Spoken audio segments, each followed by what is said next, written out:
Hey, what's up guys? I'm Hunter SC. Welcome back. I've brought everyone here to Majula just so we can get ready before progressing through episode 4. I've had to spend quite a bit of time thinking about which way we could go, because we could go and kill the Lost Sinner, or the I think he's called the Iron King, Old Iron King. Of course that would be through the Iron Keep. So those are two options. A third option would be heading down into the gutter and making our way towards the Rotten. And then our fourth option is heading over to the Shaded Woods. And that's the one I've elected to go with for episode 4 here. Before we embark on that though, there's lots of stuff we have to do in town here. Let's first grab an important item for the Shaded Woods specifically.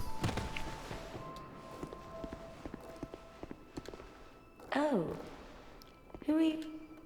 You do? So Shalquar sells quite a few rings, and the one we're after is the Ring of Whispers.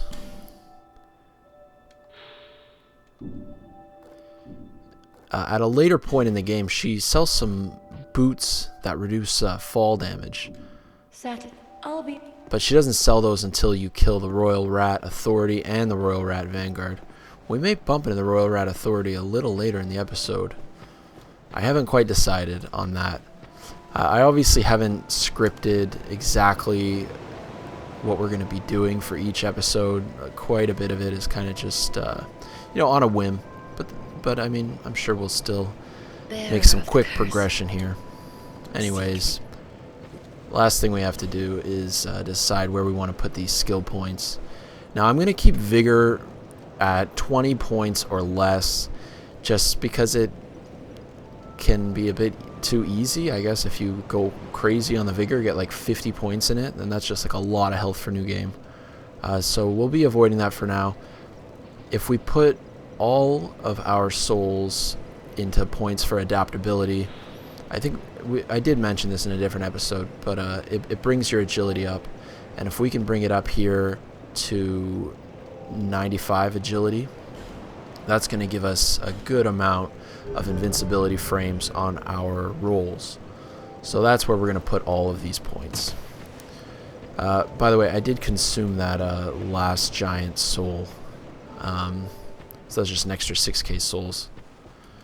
Alright, and with that, we're not quite ready to go yet. We definitely want to upgrade our weapon.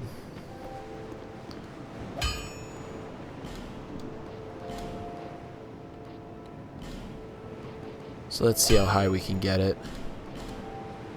Oh, we're one large shard away from another upgrade level. And I don't know, I guess when we have more of those, we'll head back here and do that. But now we can get a move on here, moving away from Majula. You can't progress into Shaded Woods until you get a Fragrant Branch. So we did pick up one of those a couple episodes ago. So that's going to allow us to choose this route. I think that this is a good way to go, given our current level and the amount of power we have. It would be a lot more challenging to say go through the Iron Keep right now. So we have an NPC here sitting. The way under's all blocked up, you see, by this god-awful statue. Heavens above. Who thought it a good idea to put it there? I mean, so he doesn't realize that the statue's like a petrified person.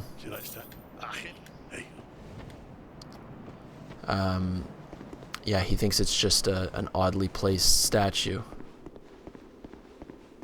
And of course that's this one right here. Okay, we don't want to examine that right away.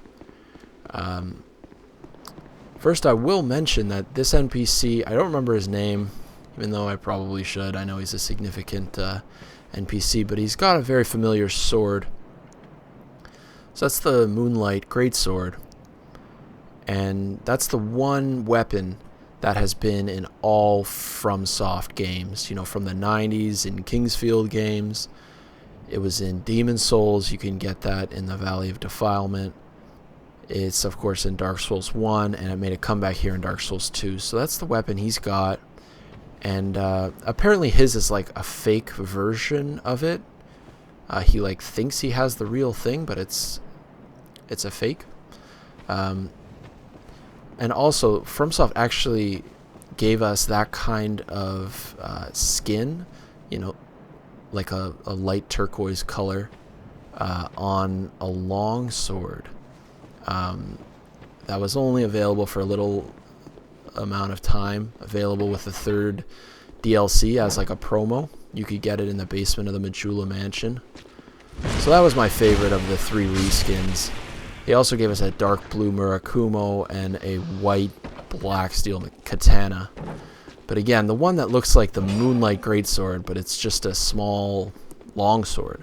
I like that one, and I thought I would mention it, you know, as we pass by that NPC. Okay, so I just wanted to clear out these 2 little rooms before using our branch here.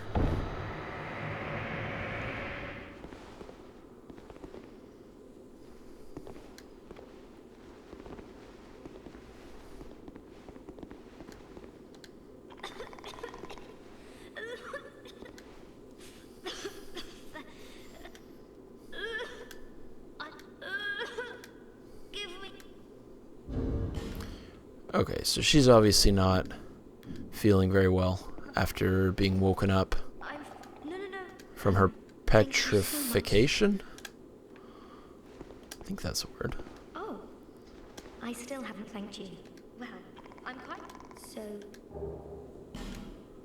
I was attacked. What a lovely gift. I owe you... Oh. I hate to, but... Do you have any clo... I'll take any... Just... Be safe. Okay. So she has another request for us. I took off these rings before. I don't know. I'm not really feeling the auras right now. That bright orange is getting kind of annoying. That's why I did that. Just put it here. So she's asked us a couple of times now. She does want something to wear. Why don't we give her leather armor? And, well, I'm wearing the leather boots, so she's not getting those. She can have those mannequin boots. Taking a look quickly at what she has to sell. She sells 3 fire seeds, so you need 1 of those per level of upgrading your pyro flame. These burrs give you defensive boosts to the elements. She sells a few pyromancies. None of them seem very good. They're like low level overall. And then to go along with those consumable defensive buffs, she has got these elemental resistant rings. Doesn't sell a magic resistance ring though. Instead, she's got the dark one. But you can find up to +3, I believe, for each one of these now with the DLC. So these rings, you know, are quite bad compared to the upgraded versions, of course. I have my very own teacher. His name is Carillion of the Fold. When he said... Alright, I'm just exhausting her dialogues because I'm not sure if you actually need to do that in order to get her to move back to Majula. Okay, so once we hear that, that's pretty convincing that we're going to find her in Majula next time, and we can move right along here. So yeah, you can see when I pull that lever, it automatically opens these 2 doors, and, oh, actually, doors above us as well.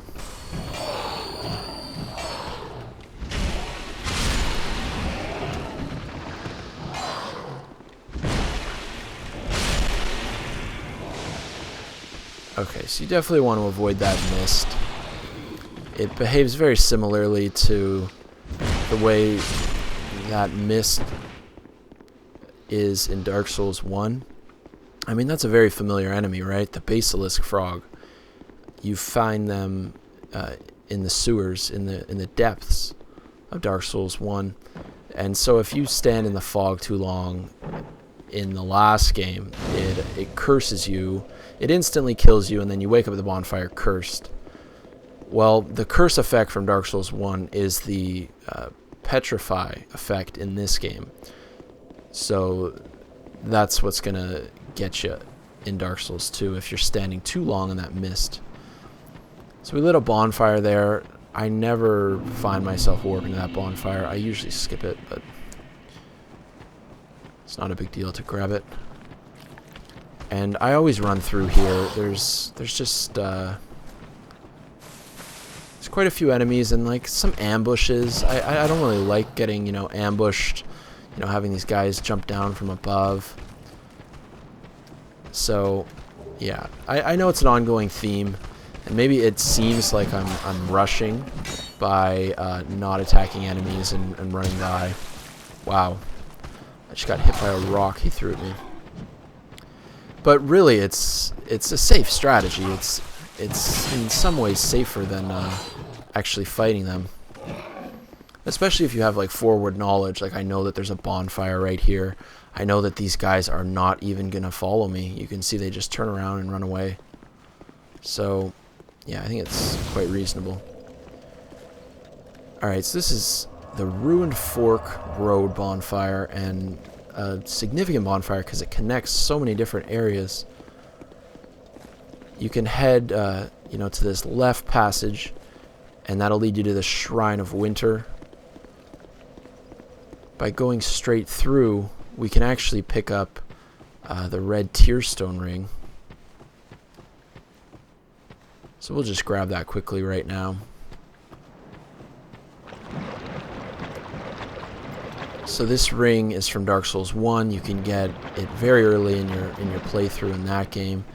But unfortunately, the Dark Souls 2 version of the red Tearstone Ring is not nearly as effective as its predecessor. It only gives you a 20% damage boost on low life instead of 40% in Dark Souls 1. And then FromSoft didn't even think that was enough, and they actually came in and patched it, and now it does not work with magic. So yeah, that ring does not see very much use. Okay, so this is kind of a surprising part for a new player to find themselves in. You've got trees, and you've got just this white mist makes it very difficult to see. And to make matters worse, you've got invisible enemies just attacking you periodically. I don't know if they've got crossbows or regular bows. It seems like that's a crossbow, just the sound that it's making there. And yeah, I think they got some melee attacks too. So I just ignore these guys. You can't lock onto them. They don't do too much damage as long as you're moving. And we picked up the old Sun Ring. And here we've got our upgraded Chloranthy Ring. So the +1 I think is quite effective for this particular ring.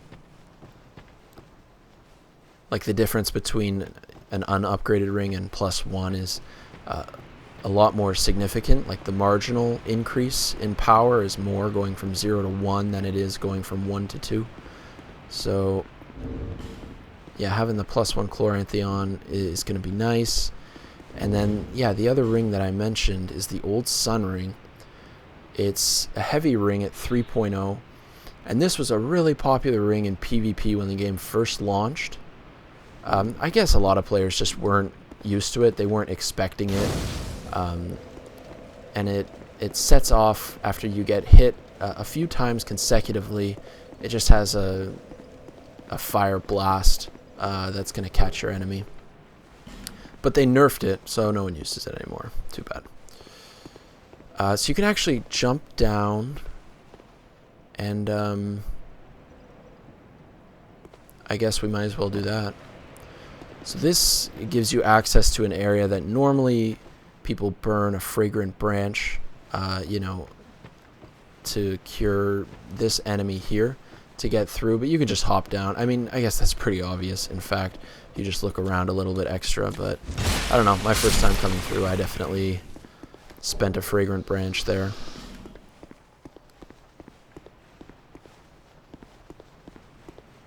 Just a couple consumables, nothing too exciting. Oh, I forgot this was here. Let's take a look inside. The Black Knight Halberd. Now that's a good weapon.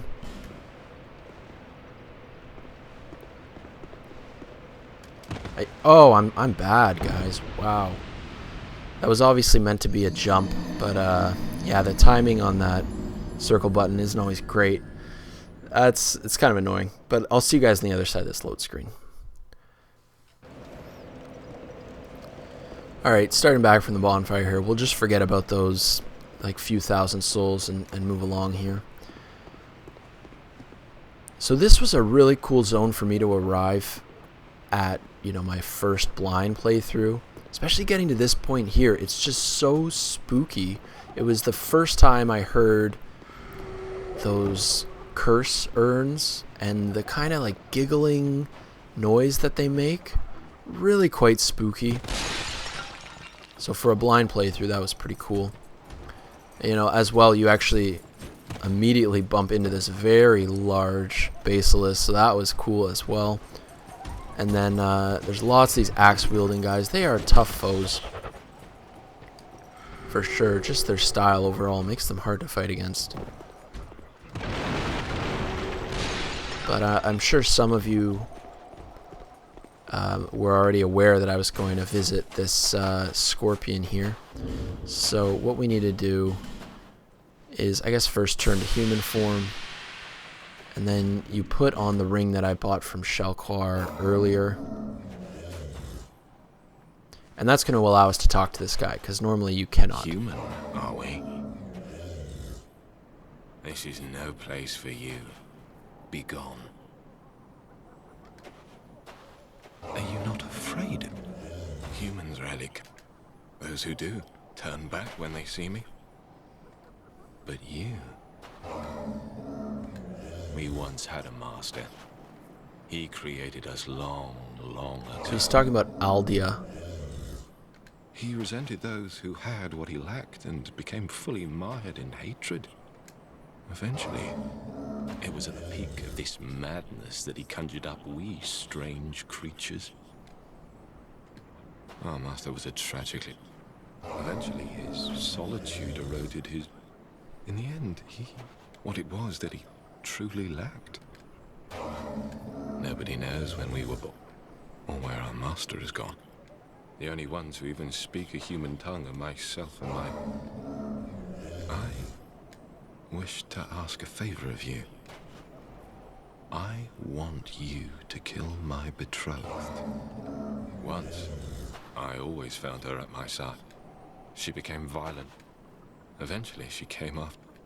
And we have been locked in combat ever since. We seem to be... I was born. I will be sure to... The path. My name was Tark. Tark.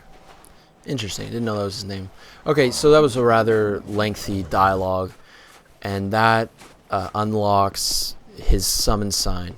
So yeah, you show up here with the Ring of Whispers, talk to him a bit. Actually, quite a bit. Like, that was a long dialogue. And then that's going to allow him to help us in the boss fight. There was another important thing to do around here, but I'm now realizing that we never got a second fragrant branch of yore.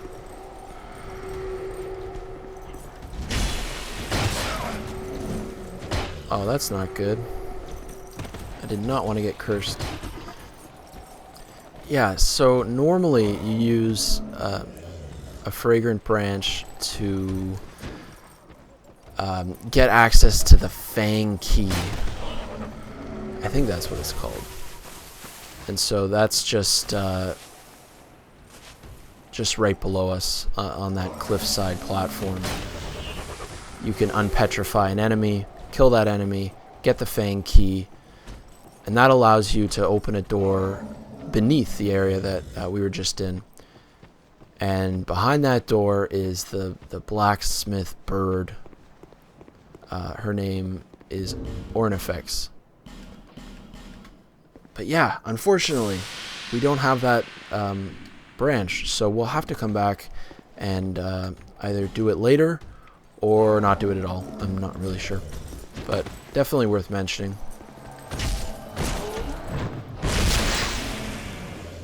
Alright, Manscorpion Tark. I'm sure he's going to be very helpful for this fight.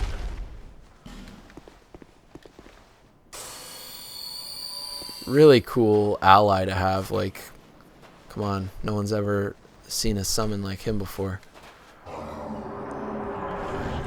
Alright, so let's do this. Quelaag 2.0 seems quite helpless when you walk in the fog door at first, and then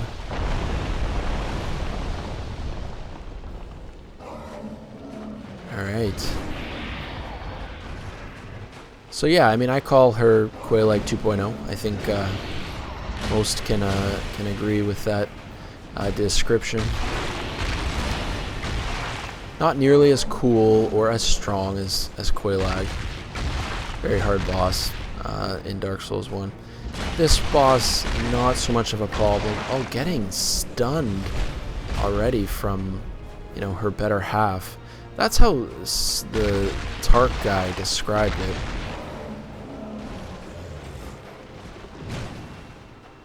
So you can cut off both of her tails if you want. And you can actually even get on top of her, which would be kind of cool.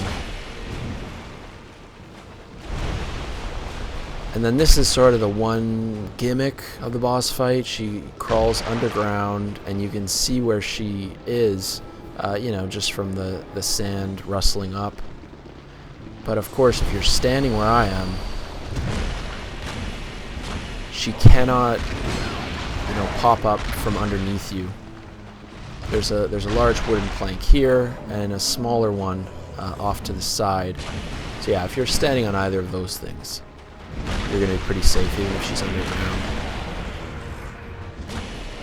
Oh, she's lining up for a big tail swing. I somehow avoided that. So yeah, just like a lot of other bosses in the game, she's not too hard.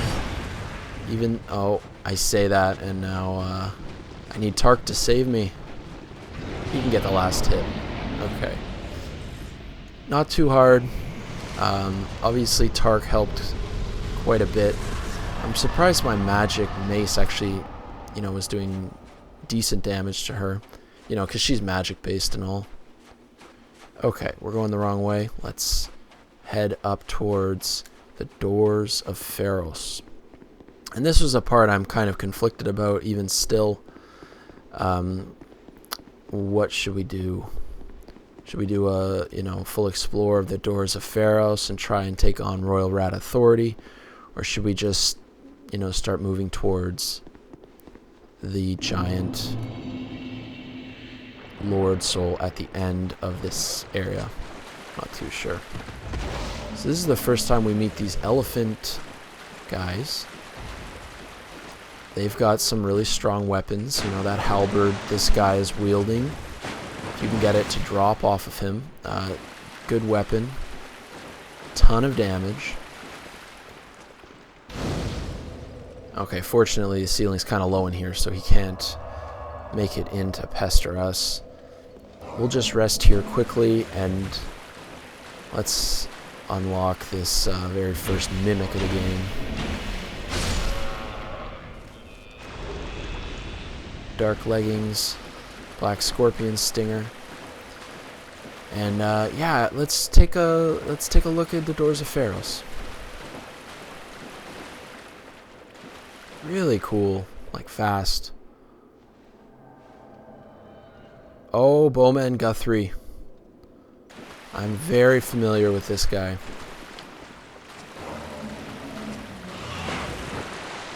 And in fact, I'm acutely familiar with this zone. I've spent more time in this zone than the vast majority of players. Oh man, he's gonna toxic me just like that. Okay. It's actually really not good.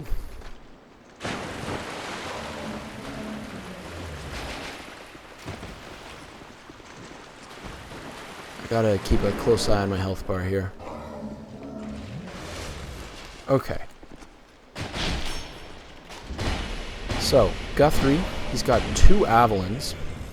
Fortunately for us, the Avalon was nerfed, so it doesn't like home onto its target nearly as well as it once did. Get rid of him. He's got a chance to drop a few things that he's wearing, but we didn't get any drops. So yeah, that is one of 2 NPCs in the game that you can viably farm for awe stones. If you're playing in offline mode, which we are, you can farm 12 of those awe stones off of Bowman Guthrie per bonfire ascetic. And yeah, I mean, I've mentioned before, I spent a lot of time in the Champions Covenant, and yeah, I even got into awe stone farming, you know, a bit.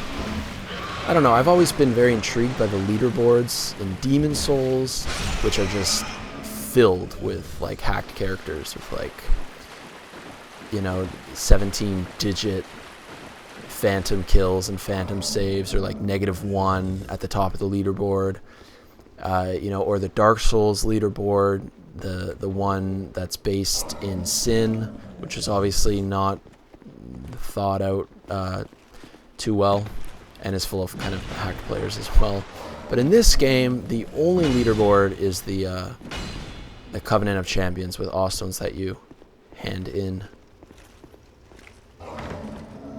So, yeah, for people who wanted to do that, not that it's, you know, very common, but some people do, you have to come to a place like Doors of Pharros, and the only other place would be the Grave of Saints, which we'll get to a lot later. So, the cool thing about the Doors of Pharros, as I'm sure you've noticed already, there are Pharros lockstone contraptions just about everywhere. You can see about a dozen of them from up here. There's a whole bunch more down below. So when you use the Pharros lockstones in there, they often open up just like a small compartment. A lot of them have enemies in them, but some of them have, you know, different treasures. And then quite a number of these contraptions trigger traps. So there's quite a variety. You've got like circular saw blades that shoot out at people who are trying to cross the bridge. You've got traps that trigger these statues to throw, you know, axes in a certain direction. And then there's a shortcut you can unlock through the lockstone. You know, back in the area we were previously with a ladder we climbed up. And then even over here, not 100% sure which lockstone is it. It might be this one. What it does is it actually creates a wall right here, so that if you're part of the Rat Covenant, it forces, you know, someone who's been summoned to your world, it forces them to run all the way around, past all the enemies, past all the booby traps, and they can't just, you know, make a quick run through the fog door that's normally right here. Mentioning the Rat Covenant, yeah, this is one of 2 rat zones in the game, and the PvP that goes on here is really quite like controversial. Yeah, I don't know, maybe that's not the best word to choose, but a lot of players think that it's too cheesy, to have a host just sort of hanging out here, and then the game automatically summons people, forces them from their world, brings them into your world where you've prepared all these traps. Chances are you've burnt enough ascetics to bring all the enemies to New Game +7, and, well, you know, they start all the way at the bottom, at the starting point where we were before, and they have to run through the whole circuit, and you've got all the enemies on your side, and you can use whatever means you want to kill off the summon and level up your Rat Covenant. So yeah, kind of a scummy place to host PvP, but I have nothing against it. I think it's pretty cool. You know, kind of innovative. It's like a new PvP kind of thing. And I actually spent quite a bit of time, like over one weekend, where I was just happy to have people summoning me to their doors of Pharros. And you just got to move your ass real quick, and you got to know the environment, and you know, just use the environment. Like what I would do is just go through the door that you can see in the center there. We were there before. We killed oh jeez, look what I've done now. Alright guys, we'll have to just take an extra minute here. Yeah, so what I would do is you spawn right over here, okay, and immediately you have to make a run for this doorway right here, okay? And you know, the host might be on top, or he might be standing you know, on this elevated platform trying to get you, but you really need to get through here. And then once you're in here, you're in pretty good shape, because the enemies can't really get to you, especially the big mammoth guy. And you can kind of abuse the terrain, hop down, you know, play the ring around the rosy thing until you have a good position to engage. And just using you know, a strategy like that is able to kill off lots of hosts, or if you find an opportunity, just make an absolute run for the fog door upstairs and outsmart the host that way. And I mean, it gets you through the zone. It counts as a completion in your world as well. Yeah, so I just wanted to mention a few things, I guess, about the Rat Covenant specifically in this zone. And we could fight the Royal Rat Authority, but I would suspect my chance of surviving that is very low. It's really hard to kill those first 4 toxic rats. Everyone knows that's like the hard part of the boss, just killing those first 4, and then the rest of it isn't so bad. It's sort of like fighting Sif. It's like the most common comparison. But there's really no point. It's like a completely optional boss, and definitely a frustrating one to get going initially. So we'll skip that for now and try and just move through here. Okay, let's kind of turn on the sprint button, because there's not much left to do for a little while here.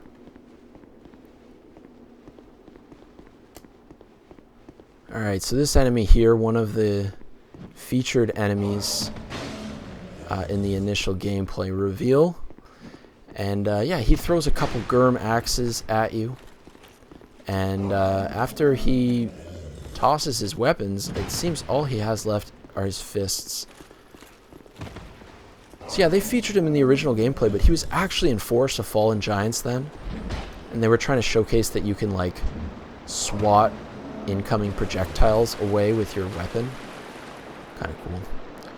That crystal gecko there is, like, one of the hardest ones in the game. That one's a really tough one. The one in Huntsman's Copse is really hard. It would take me like 10 tries to get that thing. I don't know. My technique's probably not ideal. I was sorry for the microphone popping. Just a little tiny bit there. Try and not pop into the microphone from now on. Alright. Tseldora. I do not know how to pronounce that, but I mean, we got the text on screen. This bonfire here, the Royal Army campsite, Brightstone Cove, Tseldora. I don't know. I guess the T is silent, so it's just Tseldora. But anyway. Okay, so we've got some... Actually, quite a few enemies here. We gotta get rid of these guys.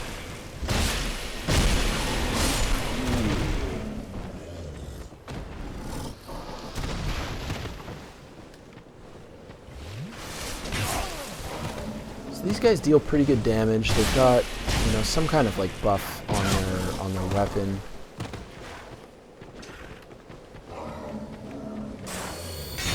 Oh, please.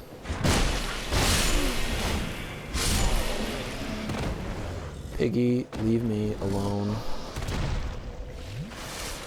So, I read that there's actually a small chance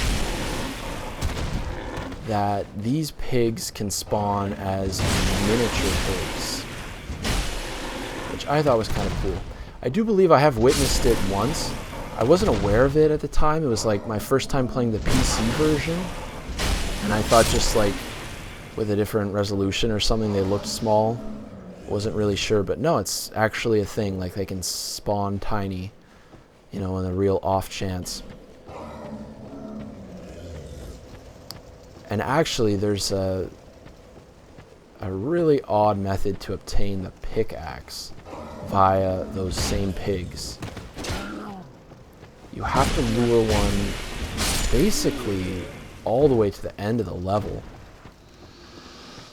until there's a point and you just bring him there, and soon after you get the pickaxe.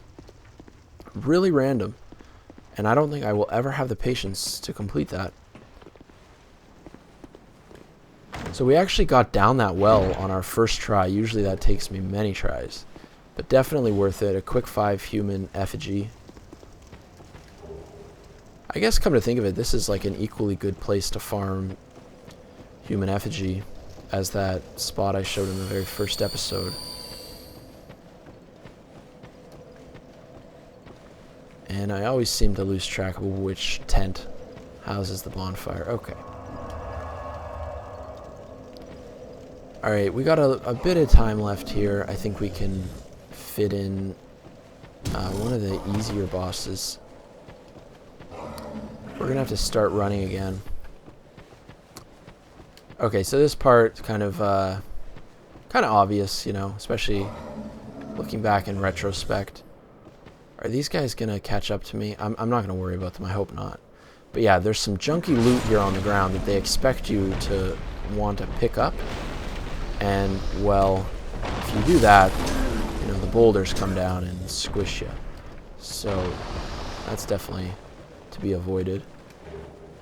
Okay, that large shard gives us 3. Get one more level up on the mace here. I don't think this was very clean. No, it certainly was not. Okay, we're gonna have to move these guys away. Just sort of try this again.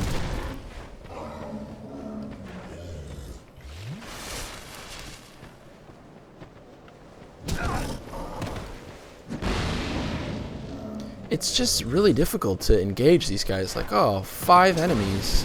Do I really want to try fighting them? Like, I obviously don't have enough damage to kill more than like 2 of them maybe at a time.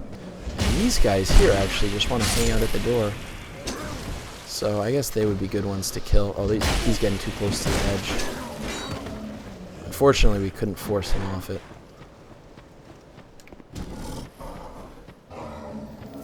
Yeah, this seems to be the way it is a bit in Dark Souls. Well, really more than a bit, because it's quite a few different locations where it sort of plays out similarly.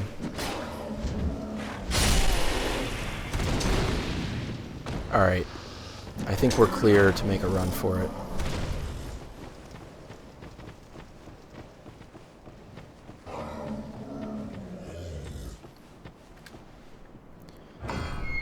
Yeah, you know, whether it's a door you're getting through or a fog wall, oftentimes you're kind of doing what I did there. luring the enemies away from it, just far enough away so that you can finish the action to get through. And then this is really odd. Does anyone have any idea what this is about? Like, this orb. It's completely pointless. I do not understand it one bit. It does nothing as far as I'm concerned. If anyone knows, please let me know. This wall right here.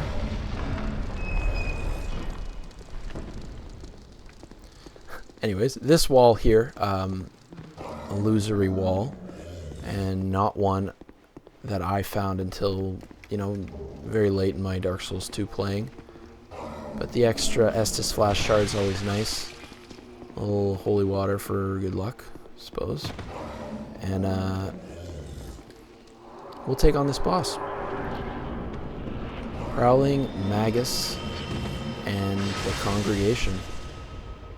So yeah, Prowling Magus is that big one in the middle with the Warlock mask on.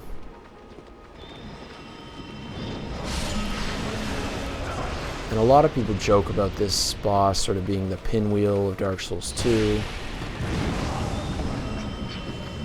And, you know, just as I mentioned that, I'm probably going to die and be super embarrassed by it.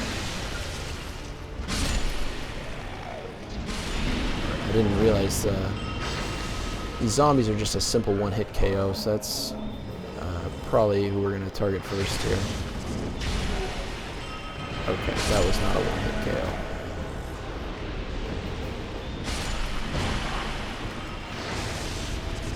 Alright, we need to make some space again.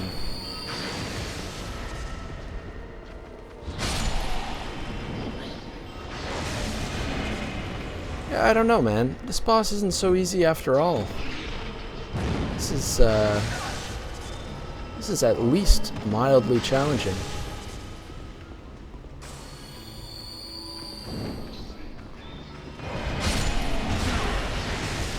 Oh man, that was a near death.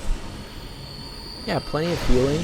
I don't know, maybe I've been a bit spoiled with all these NPC summons we've been able to use for boss fights. Okay, I think we got rid of most of the worshippers. Too close? No, barely out of range there, which is good. I don't know, man. Having 3 of them, they're sort of able to back up each other and...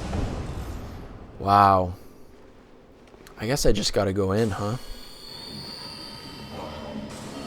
Yeah, they're really working as a team. Shoot.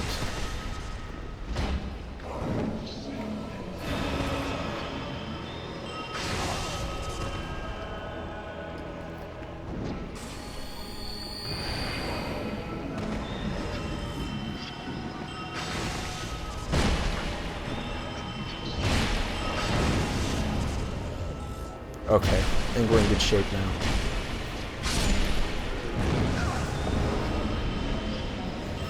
Well, that didn't hurt nearly as much as I expected it to.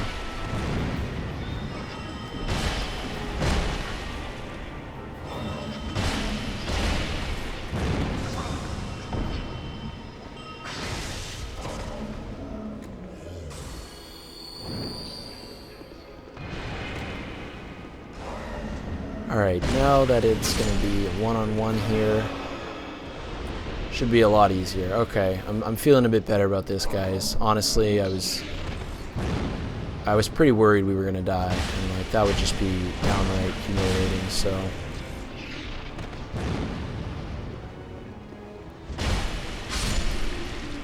Alright, so when he's all alone, certainly not tough, but, you know, when he's got his buddies around, and the ads...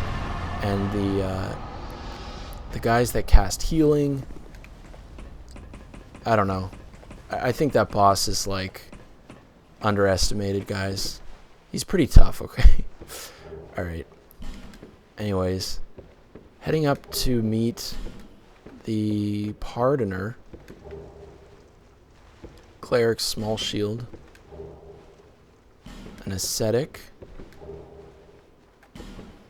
And Cromwell here. Something seems... Yes, I can tell. You have doubts. I am Cromwell. Regret. Cromwell. Together, But now, Okay. you pull. Yes, but if you now.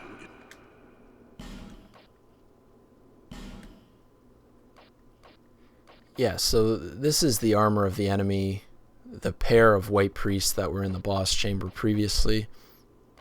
Really annoying guys.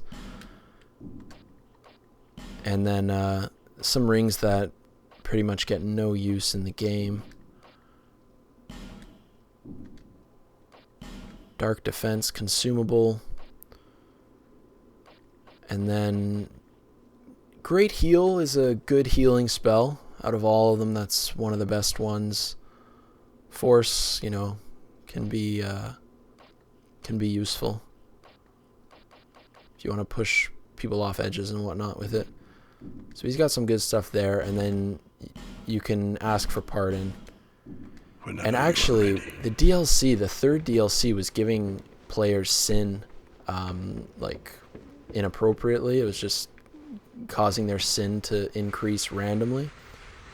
Well, maybe it wasn't random, but it was occurring when it should not have been. So because of that, FromSoft allowed every character one free pardon that would actually remove... It wouldn't just reset NPC aggro, NPCs that you've made mad by attacking them. It would also reset your sin status, whether it's Sinner or even Wretch. It just wipes it clean.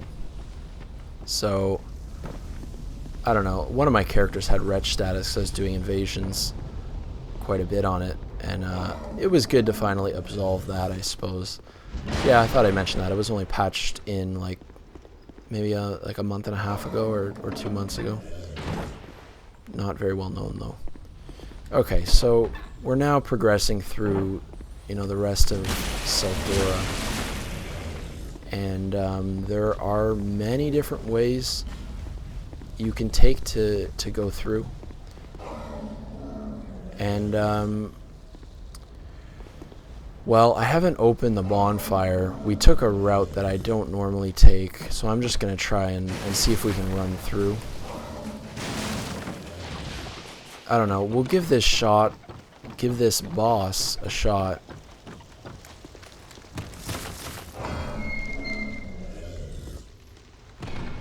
Lots of spiders coming down from the ceiling. Really quite gross. But yeah, pretty much same strategy that we used in the previous section.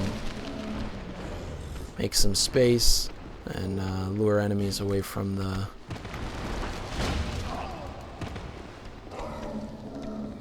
like the opening that we're trying to get access to, and yeah, just like that, leave them all behind and move into this area just completely covered in webs. So we're only gonna have 3 flasks to work with for the boss. Hopefully that'll be enough.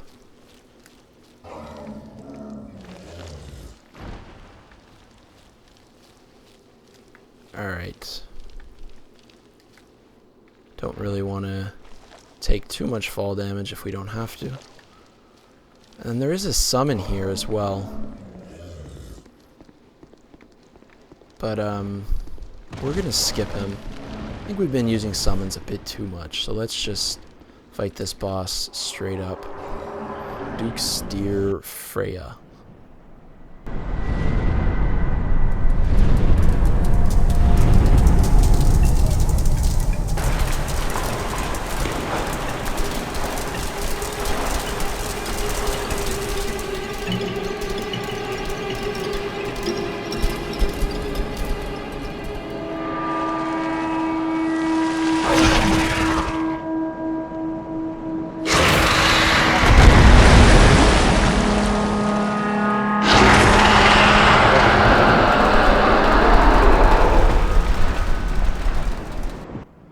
Alright, so it's really important that we kill this boss on our first try. I'm going to be really disappointed if we die on this boss, so let's do this properly. Okay, he's got the beam going. Definitely want to avoid that. Although that attack specifically was nerfed a long time ago. guys. Ooh, bad spacing there. Bad spacing again. This is getting dicey. Oh wow, okay. Wow. And we're almost dead. No, no. Okay, that was very close.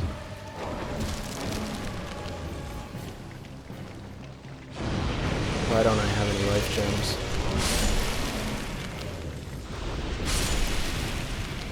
Okay. I think we can do this, guys. Okay, this is a good opportunity to eliminate these final spiders. Oh, that was not a good trade. Do I have any other? Oh, I do. I have a couple radiants left. Okay, that's actually a big help. Really glad we had that in our inventory. Okay, let's get rid of one spider here. Alright, we've gotten rid of all the little spiders, and the rest is easy. All you do is you run to one side, walk them a few times, and then you run to the opposite side. Okay, it's time to heal again.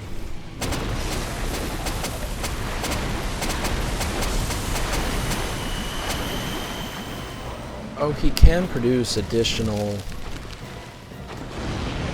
little spiders. Good to know. Hopefully he doesn't do that too much more. I don't want to be surprised by one of those little guys. Alright, our roll timing is really not great. I'm not going to make excuses for why that might be, but I'm just going to try and finish this boss off here.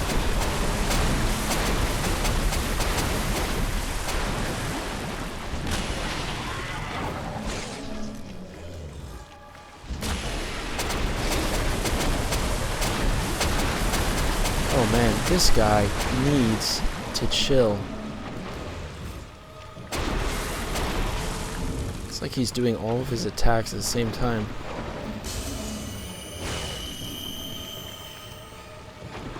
Alright, so we're officially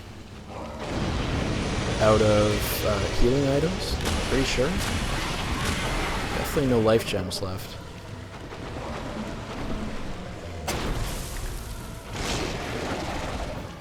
Oh, okay, so that's the attack where he produces more little guys. Just one at a time, though, seems just not too bad.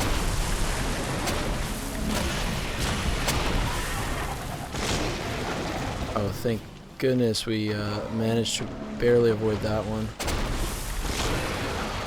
Oh, man. This is extremely stressful, guys. I really don't want to die.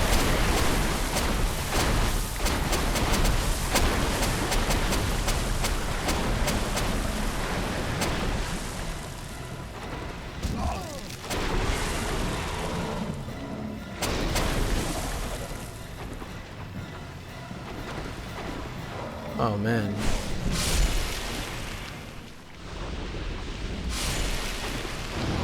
Oh, none of that. Get that away from me, sir. Oh, this guy's... He's been following me. And there's another one. Oh, man. Yep. Rip. Well... That's very disappointing, as I said it would be if I died. And, well, I can't make this video any longer. It's already, like, at the absolute limit about how long it can be. And, there's nothing else to do. We'll just have to pick up from another episode and try and take on that boss. Very disappointing.